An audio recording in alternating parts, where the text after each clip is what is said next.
China remains a key issue ahead of Taiwan's upcoming elections. And an oil spill creeping up Taiwan's east coast sparks calls for government help. A tragedy in Taiwan draws attention to the challenges facing caregivers. Plus, meet Lyle Lin, a Taiwanese baseball player going pro in the US.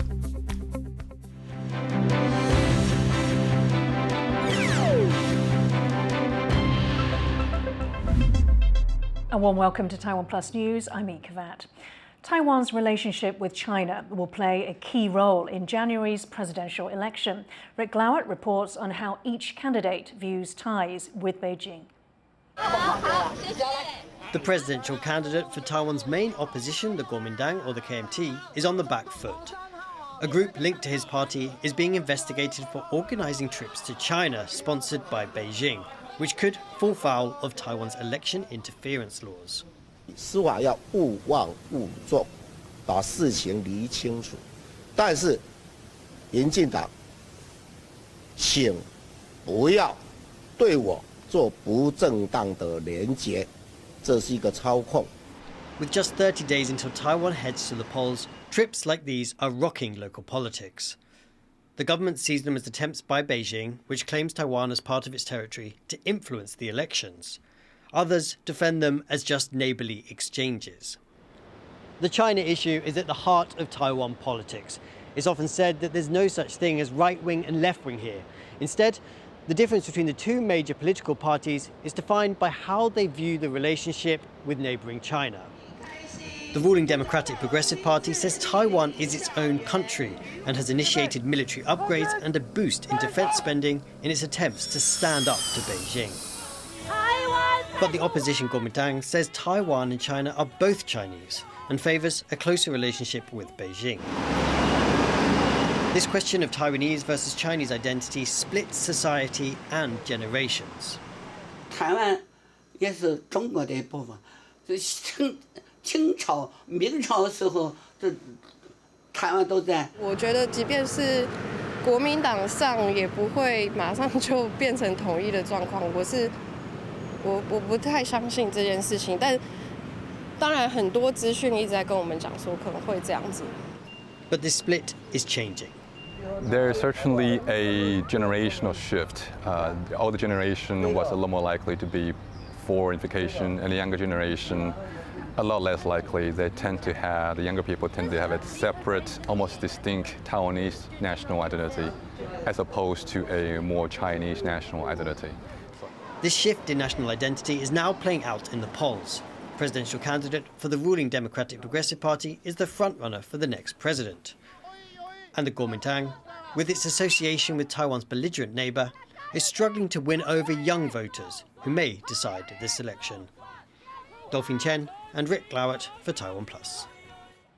Fake accounts on social media are being used to influence Taiwan's upcoming presidential election. A report by research firm Graphica says the fake accounts are on Facebook, TikTok and YouTube. Their posts promote the opposition Kuomintang while criticising the ruling Democratic Progressive Party. The report could not identify who was behind the campaign, but said these efforts are likely to increase before January's vote. To find out more about the findings of this report, reporter Rick Glowett spoke to cybersecurity expert Lenin Chang of Deakin University. Could you tell us what this new report by Graphica reveals about how disinformation is used in Taiwan? Well, what's interesting about this report is that we start to see an increase of inauthentic accounts being used for disseminating disinformation and misinformation in Taiwan. So in old days, we see a lot of content farms, but in the past few years, we see this kind of inauthentic Facebook or other social media account that has been created for the purpose of disinformation and misinformation. Memes and illustrations are an easy way for people to absorb the information nowadays. We know, especially for younger generation, they are now really keen or interested in reading a whole report. So the memes become very, very effective. I won't say swaying people's idea, but to plant a root, to plant a seed in people's mind when they are making their decision. And the report doesn't say who is behind this action, but could you tell us a bit about what sort of actors are usually doing this type of disinformation, and also why it might be difficult to tell who is behind this action? If you really look into this account, it's usually account with no content in it. It's not active. So the key issue is that how we'll be able to really trace back to understand who create all this account. It's actually very hard for us to really link what I usually call the last miles, link the account to the creators, or some people call it the first miles, the creators to the account. Those who are behind this account or the creation of the news are not usually at the front line. These accounts are used as a boat or a springboard for dissemination of the disinformation or misinformation online. This report also outlines what the intentions behind this sort of disinformation are. For example, they want to promote voting for one presidential candidate over another. Could you tell us how effective these sort of tactics are in swaying voters in Taiwan? What I find interesting about this report is that it mentioned that this account has been created are targeting two of the main parties who are running in the 2024 election. But we can obviously say it won't have great influence towards those core supporters of those two parties. The impact they try to generate is to have influence on those people who haven't made up their mind, or they don't have a very strong party aligned mentality. That was Lennon Chang of Deakin University speaking to reporter Rick Lowett. Taiwan's two main opposition parties were supposed to be running on a joint ticket for the presidency. That fell through, but they are working together at a local level. Louise Watt reports. Former accountant Jennifer Lee is now running to represent the third party in Taiwan's legislature. The Taiwan People's Party is hoping to break the two-party system that has dominated the country's democracy since it was put in place 30 years ago. If you just choose those public, the top officials based on their ideology and their party affiliation, then you may not have the most talented one or most capable one. And Lee is being backed by unexpected supporters. Politicians from a rival party, the main opposition, the Kuomintang or KMT, which has had a public spat with Lee's party.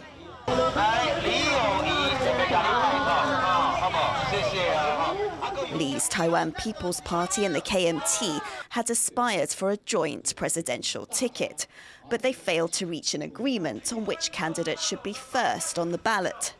But the two parties are teaming up in a number of districts, like here in Luzhou, not far from the capital, which has traditionally voted for the ruling DPP or Democratic Progressive Party. 以认同理念的方式互相的合作，让我们能够强强联手，达到最大化的选票效益。 In power since 2016, President Tsai Ing-wen's DPP is now seen as the establishment by many young voters who feel it's failed to address the lack of job opportunities and rising house prices. This area increasingly attracts people who work in the capital because house prices are more affordable, particularly young people who the Taiwan People's Party see as their base. The ruling Democratic Progressive Party has run this area for more than 20 years and had no comment on the opposition alliance, which analysts see as a strategy to build support beyond the election. No party may have a majority in the upcoming legislature. Now, what that means is that if the KMT can keep the TPP on board with them by and large on most policy issues, then as a bloc, they can overturn or oppose proposals coming out of the DPP side. By working together, the opposition hopes they can win more seats in January's elections. But the failed attempt at a joint presidential ticket has left deep distrust between their leaders and supporters. something that might dampen enthusiasm for this fledgling cooperation. John Su, Ed Moon and Louise Watt for TaiwanPlus. A hospital in Bangkok is being investigated for refusing to treat a Taiwanese tourist who later died. Andy Chen was rushed to a private hospital after a suspected hit-and-run incident in the Thai capital on December 8th. Video shows a nurse shouting at paramedics to go somewhere else, afraid a foreign patient might not pay for treatment. Chen died from his injuries on the way to the nearest public hospital. Thai authorities say this is not the first time the hospital has turned away severely injured patients. Locals are responding to a major oil spill affecting Taiwan's east coast. But as Laurel Stewart reports, the silence around the cause of the slick is only getting louder. Nature's nightmare. These volunteers are scrubbing thick oil off rocks on Taiwan's northeastern Yilan County. It's the result of a massive oil spill that's been seeping up Taiwan's east coast. Oil was first spotted off the coast of Green Island on December 1st. It floated over to Taidong's shores and then spread south to Pingdong and northward all the way up to New Taipei City. The entire east coast has been affected, and locals say there's been no coordinated response to the crisis, leaving volunteers to handle the damage. The amount of oil on that shore is it's a lot, and I don't know. Actually, I don't understand why there isn't any official organization that is actually doing anything like cleaning or. Here in Yilan, the county's local environmental bureau says a lack of communication about the oil spill means the effects are a lot worse than they needed to be. 因为他们中央那边也有做一些有利用那个油的扩散模式，有做一些模拟，那会可能有预估说会有飘到我们宜兰或者甚至于北边的一些新北市等等的话，所以就是有这边我们之前就是知道说可能会有油污的时候，我们就大概致上有先在做预备了。Oil spills are a major threat to marine wildlife. It floats on water and sticks to anything it touches. That means it harms fish and marine life and can make seafood unsafe to eat. It's also hard to remove, especially when it's been raining, making the oil almost impossible to see. 这个也都是啊，一点一点的这个油污，这个都是啊。可是远看的时候会看不出来啊，但是就是要近看的时候，你就会发现有，然后就会才过去把它尽快把它擦干净了。但是因为就是散布很多，所以会比较麻烦一点，要清比较久。The shores need professional industrial cleaners to properly clean up the mess, but these are resources locals don't have access to. Taiwan's Ocean Conservation Agency says it's going to join the cleanup efforts on Friday. It also says it's investigating the cause of the oil leak, but can't comment on the current progress. It's a government response after days of pushing by NGOs, but many are left unconvinced that the investigation will lead to anything solid. They suspect it's a boat who is trying to clean up and so illegally put the oil there. I asked them if there will be any punishment about these kind of boats. They didn't answer me. And like, if you scroll on the news about this, you just put Taidong and oil spill, you can see every year, like since I think 2003, we can see this. Volunteers say stronger provisions need to be put in place to prevent these spills from happening in the first place. But as locals keep doing their best to clean the shoreline, they're hoping the short-term support they've been promised will be enough to prevent the crisis seeping any deeper. Luffy Lee and Laurel Stewart for TaiwanPlus. A man is in custody in Taiwan suspected of killing his bedridden mother. The case is drawing attention to the country's ageing society and the hard time families have caring for sick relatives. John Van Trieste reports. Police cart the body of a murdered 79-year-old woman out of her home. She'd been bedridden for 10 years after a stroke and was cared for by her son. The Tainan city government cut off her care services in August after her son hired a caregiver to help out. and this seems to have taken a toll. Police say her son stabbed her to death on Wednesday. He was found in a graveyard where he'd tried to kill himself. He's now being treated in hospital. Neighbors are in shock. But those who know the toll caring for sick relatives can take aren't surprised. In a country where nursing homes aren't the norm, the burden largely falls on patients' children.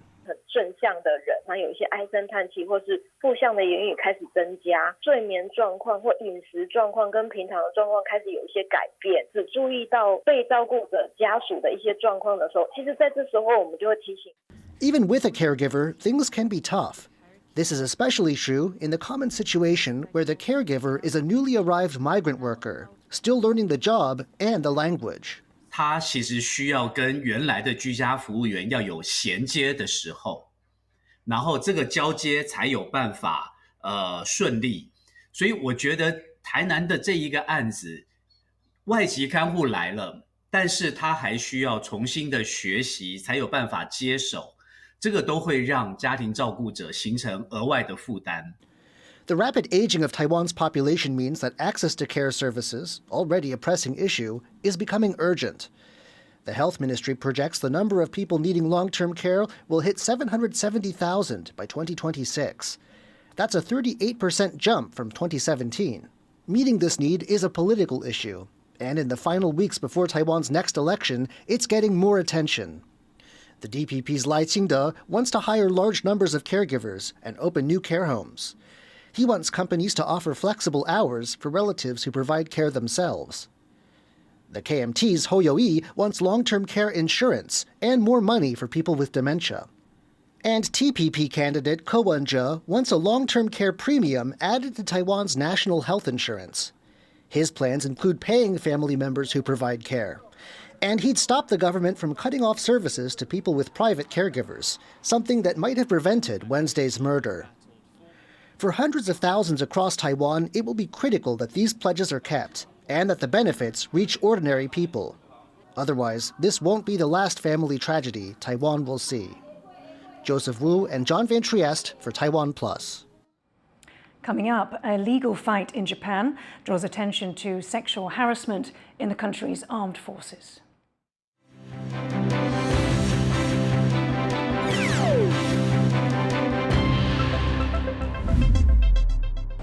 For more stories from here in Taiwan and around the world, please sure to check out our website at TaiwanPlus.com.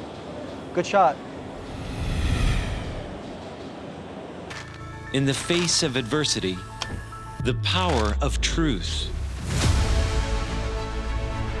A roadmap for a just and open world, charted by the freest country in Asia. Taipei for TaiwanPlus. TaiwanPlus News, a voice of freedom in Asia.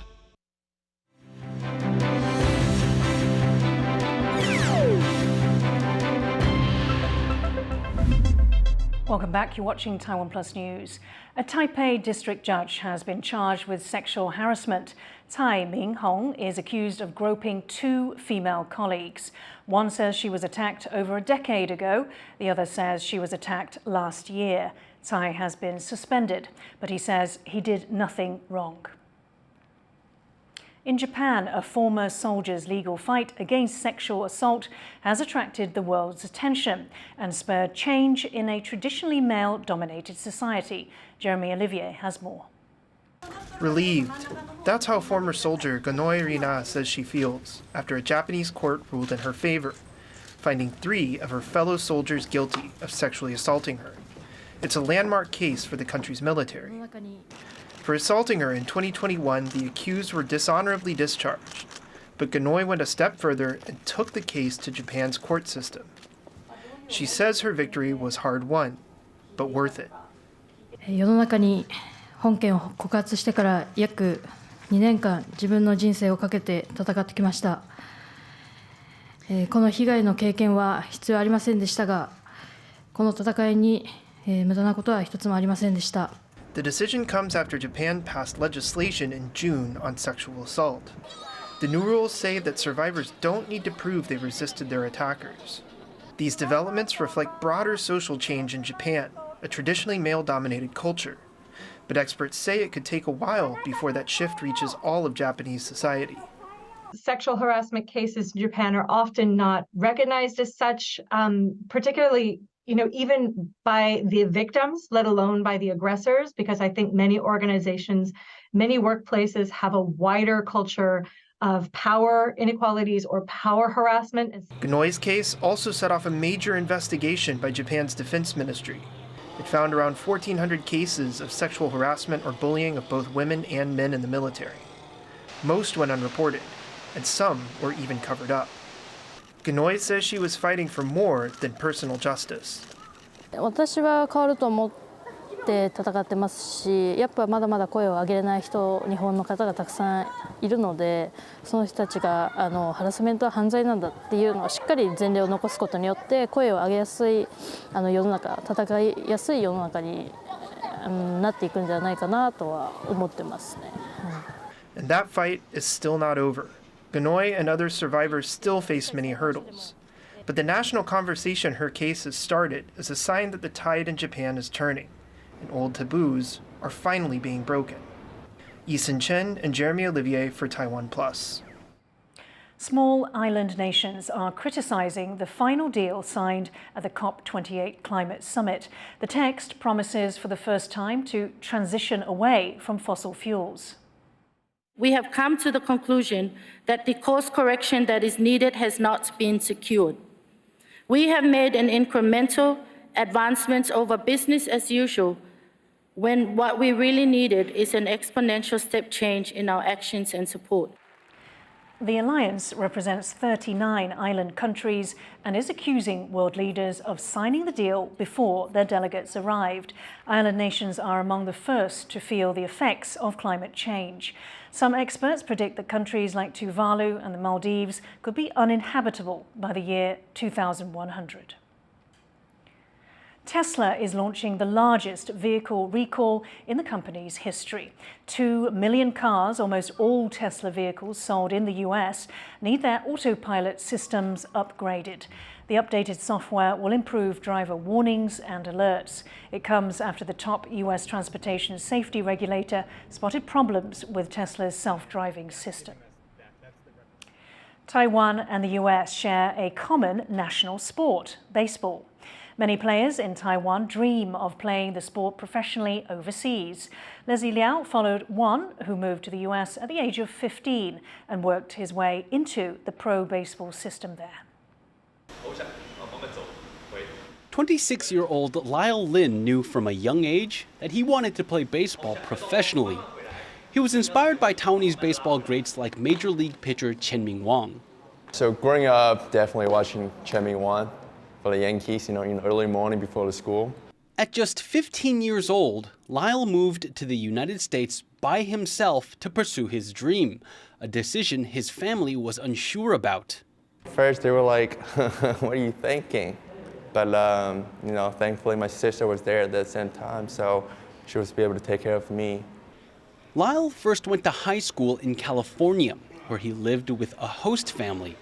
Then, in 2016, he made history as the first ever Taiwanese player to be drafted by a Major League Baseball team. The Seattle Mariners picked Lin, but he declined the offer and decided to continue his education, accepting a scholarship from Arizona State University. I got offered from Arizona State, and then I thought for me was better path to go to Arizona State first and then get my education. While many Taiwanese players make their way into Major League Baseball, they usually sign directly from Taiwan, like Ling Shen-en, who got picked up by the Cincinnati Reds earlier this year. Lyle is the first Taiwanese person to work his way up through American high school and make it into the league through the amateur draft system. Ling was drafted again in 2018, this time by the Houston Astros. But he once again declined a contract in order to see out his education. There's some, I guess, a money issue because I want a higher signing bonus. I got drafted later, so I was like, okay, I can go back to ASU, keep getting better and get drafted higher for the next year. Once he finished college in 2019, he was drafted by the Arizona Diamondbacks, the 2023 World Series runners-up. As he was based in Arizona, this worked out well for him. It was great because, Remember I got drafted and I saw the spring training complex in the Google map literally 15 minutes away. I'm like, okay, easy drive for sure. Lefty delivers, and that's hit to deep left field. Martinez is going back, and that is gone. Lyle played for the Diamondbacks minor league teams until spring this year. He left the organization and got picked up by the Toronto Blue Jays, playing with that team's minor league club in Vancouver. Like I said, I was a free agent for like a week. The Blue Jays needed a catcher. Their minor league organization needed a catcher. Though Ling has dreams of making it as a baseball star in the U.S., he hasn't forgotten his roots. Earlier this year, he played for Taiwan's national team at the Asian Games in Hangzhou, China. Lyle's contract with the Blue Jays is currently uncertain, but he remains optimistic about the future. I signed a year contract with the Blue Jays. Let's see if they renew with my contract, around December, who knows. So I believe baseball guy, you know what I mean? So just put my head down, keep working hard. I'm sure the opportunity will come.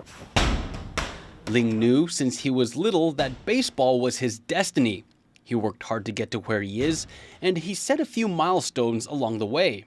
Ling has big dreams, and he's determined to get there one catch, one hit, and one home run at a time. Alex Tun and Leslie Liao for TaiwanPlus. Thank you for watching TaiwanPlus News. Before we go, how would you like to drift along Copenhagen's waterways in a brightly lit kayak? These paddlers are celebrating the Christian feast of St. Lucy's Day. I'm Yin Khvat. Take care. See you next time.